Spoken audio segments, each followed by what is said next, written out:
So what do you think makes a compelling podcast? Is it like the questions? Is it the answers? Yeah. Is it the sound? Yeah. You know what I think is a compelling podcast? It's a podcast that doesn't sound like a podcast.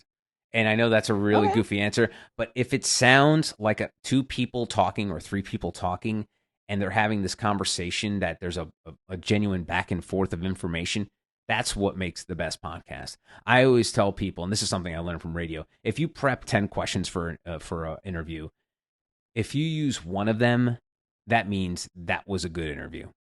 And it for people to be like, well, that makes no sense. You only asked one of your questions. I'm like, no, it meant that you rode the wave. You took the conversation where it was supposed to go in a very organic manner. So that, to me, that's what makes a good podcast. And again, not everyone's going to know that you only prepared one question, but I'm just internalizing it. But when that conversation happens where it seems like there was nothing prepared and it just happens, those are the best. That's those magic moments we're talking about. Those only happen because you're listening. You're giving people this safe space to communicate, and you're having this exchange of ideas that just sound like two people just talking.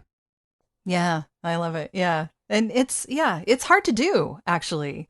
I mean, you can ride the wave, definitely, but I think that all of us are sort of fighting ourselves to not be the only person who's the star of our story. Do you know what I mean? Absolutely. Yeah.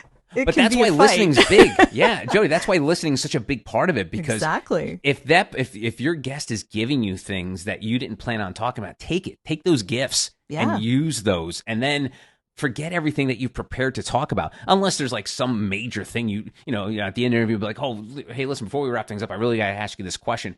But as long as you're able to have this conversation where it just feels like it's just a conversation. That's going back to what I was talking about earlier. Just when it feels like a conversation, not an interview, that's great content. That's great audio content, because it just is real. It just happened, and we captured it on some sort of technical device that records our sound, and then we're able to fix it up later, and then we share it to the world instantly.